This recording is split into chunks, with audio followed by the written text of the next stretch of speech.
You know that feeling when you step into a place that's supposed to be yours, but it feels like the whole world against you? That's exactly what hit me when I pulled up to my dad's old lake house in Willow Creek, a quiet little spot in Michigan I'd never even heard of until the lawyer called. Barely an hour after I got there, the HOA president, Evelyn Marsh, was in my face, acting like I'd just robbed a bank, telling me I didn't belong, and then she called 911, claiming I was some kind of armed intruder. I'm Nate Callahan, 34, ex-Army, 3 tours in Iraq, just trying to unpack my life into a house my dad left me after he passed. I hadn't spoken to him in over a decade, not since I blamed him for Mom's death. Told him he was weak for not fighting harder for her. Harsh words, yeah, but I was 22 and grieving. So when his lawyer said I'd inherited this place, I was still wrapping my head around why he'd even thought of me. But there I was, standing in this dusty, cedar-scented cabin, staring at moving boxes I hadn't even opened, when Evelyn stormed in with 2 guys who looked like they'd rather shoot me than talk. Her perfume was so strong it could have choked a horse, mixing with the diesel fumes from my rented U-Haul still parked out front. She didn't waste time. Your dad's barely gone, Nate, and you think you can just waltz into my community? She sneered, her voice dripping with this fake southern charm that didn't match her cold eyes. Sign this house over to the HOA, or you're going to regret it. Now, I've faced down insurgents in Fallujah, so I wasn't about to flinch at her power trip. But what she didn't know, what I didn't even know yet, was that my dad, Tom Callahan, owned 60% of her precious HOA. And those deliveries she was so proud of running through the docks, yeah, they weren't drugs or booze. They were people. Kids, families sold like livestock. Every word she spat at me was being recorded by cameras my dad had hidden in the walls, streaming straight to a federal server. That little red light blinking in the corner? She never saw it, but I did. Let me back up. It was a Tuesday, late afternoon, the kind of sticky September heat that makes your shirt cling to your skin. I'd just driven 12 hours from Chicago, my truck loaded with everything I own, mostly books, some old vinyl, and a box of Mom's photos I couldn't let the movers touch. The house was nothing fancy, just a 2-story cabin with chipped paint and a killer view of the lake, 300 feet of private waterfront, and a dock that could fit a yacht. I turned the key, stepped inside, and it was like walking into a time capsule. Dust everywhere, the faint smell of Dad's old pipe tobacco, and something else, something heavy like the air itself, was holding its breath. Then I saw the boot prints, fresh, size 10, leading straight to the basement door. Someone had been here, someone who knew Dad was gone before the obituary hit the papers. I didn't have time to process it before Evelyn's white Cadillac screeched into the driveway, followed by 2 black SUVs with tinted windows that screamed trouble. She marched up my porch like she owned it, her heels clicking like gunshots. "You're trespassing, Nate," she said, not even looking at the deed I pulled out, the one with my name on it. "Your dad stole this place from us. You've got 5 minutes to leave, or I'm calling the cops." I tried to stay calm, showed her the papers, will, death certificate, my ID. She didn't blink. "For minutes," she said, pulling out a rhinestone-covered phone. Then she dialed 911, loud enough for me to hear every lie. "This is Evelyn Marsh, Willow Creek HOA. We've got an armed intruder, military-trained, threatening to kill me. Send SWAT." I stood there, jaw tight, holding a box of Mom's old Polaroids, while she painted me as some kind of Rambo. The absurdity almost made me laugh, but her eyes, those cold, gray eyes, told me she wasn't bluffing. She wanted me gone, maybe dead. Sirens were already closing in, way too fast for a small-town trespassing call. 3 cruisers pulled up, gravel flying, and Deputy Ryan Holt was the first out, hand on his holster, looking more scared than I was. "Hands up," he shouted, but his eyes flicked to Evelyn, like he was taking orders from her, not the badge. I complied, kept my voice steady. "I own this place, Deputy. Check the deed." But Evelyn cut in, check the house. He's probably hiding drugs, weapons, who knows what. Holt hesitated, mumbling something about a warrant, but one glare from her shut him up. They tore through my stuff boxes, ripped open, Mom's photos scattered like trash. It was personal, and it was coordinated. What Evelyn didn't know was that my dad had been onto her for years. Down in that basement, behind a locked door those boot prints led to, was his war room monitors, cameras, an evidence board that looked like something out of a crime show. Photos of boats docking at 2 a.m., people herded into vans. Evelyn's two sons, big guys, with prison ink handing off envelopes to men who screamed cartel. A journal on the desk in Dad's tight handwriting laid it all out.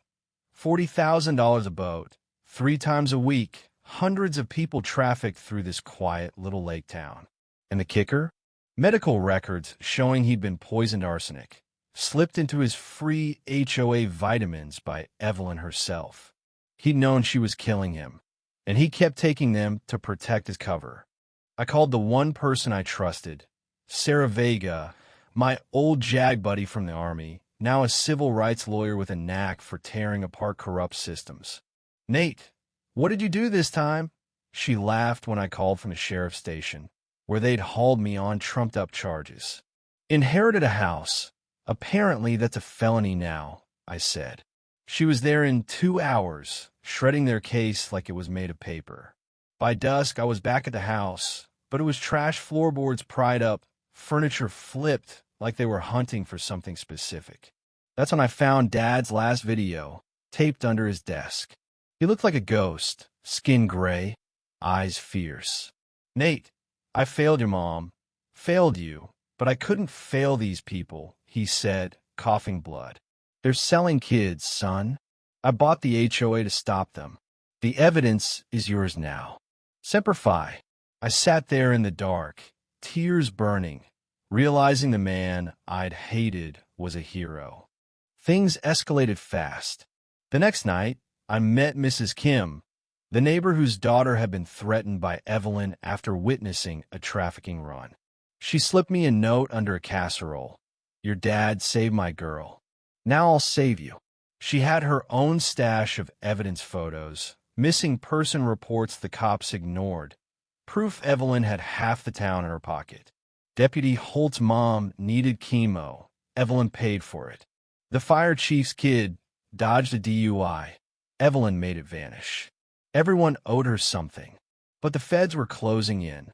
Agent Torres from ICE called Dad's old burner phone, said they'd been watching for months, needed me to get Evelyn to confess on tape. "She's arrogant," he said. "Push her, she'll crack." The HOA meeting was the showdown. Evelyn moved it to an old boathouse by the lake, isolated, perfect for her ambush.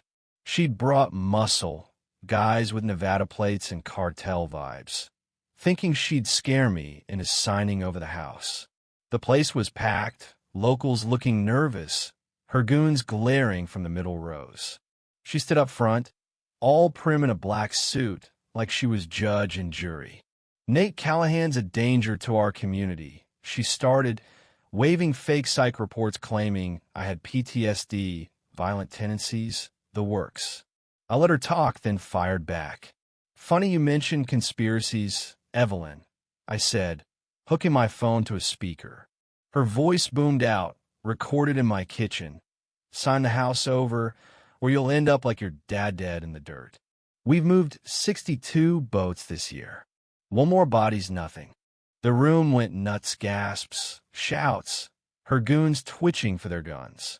Evelyn stammered, "That's fake, deep fake nonsense." But I held up Dad's journal. 3 years of evidence, Evelyn. Every boat, every kid you sold, every dollar you pocketed. Then I dropped the bomb. "Oh, and my dad owned 60% of this HOA. Every move you've made is illegal." Her face went white, but she wasn't done. She stood, slamming the table. "Your dad deserved it," she screamed. "He wanted to ruin me, ruin everything. 5 million a year, and he thought he could stop it for some worthless nobodies." That was Ither confession, raw and ugly. Right as Agent Torres burst in, badge out, feds flooding the room. "Evelyn Marsh, you're done," he said, cuffs snapping on. Her sons tried to bolt, but the old couple and the back DA agents had them on the floor in seconds. It was over in minutes. 20 arrests Evelyn, her sons, half the HOA board, cartel guys. Holt surrendered, tears in his eyes, knowing he'd picked the wrong side too long. The news hit like a bomb. HOA ran Midwest trafficking ring. The $5 million they seized went to the victims. The HOA was dissolved, replaced by a community board that actually cared. They renamed the lake Tom Callahan Lake, with a plaque for the man who gave his life to save strangers. I stayed in the house, married Sarah a year later on that same dock where Evelyn threatened me. We adopted a kid, Lily, whose parents didn't make it out of one of those boats. She's 10 now, learning to swim in a lake that's finally clean. Looking back, I spent years hating a man who was fighting a war I didn't understand. He died alone, but he died a Marine, semper fi, to the end. His last journal entry, scribbled hours before he passed, said, "Nate will come. He'll make it right." I did, Dad. I just wish I'd told you I loved you before you went. Now, every sunrise, I sit on the dock with my coffee, Lily splashing nearby, and I feel him there in the waves, in the quiet, in the peace we fought for. What about you? Ever misjudged someone you loved, only to find out they were fighting a battle you never saw? Or dealt with a bully like Evelyn, someone who thought they owned the world? Drop it in the comments. I want to hear your stories. This lake's calm now, but the fight for what's right never stops. Hit that like button if you're with me, and let's keep shining a light on the darkness.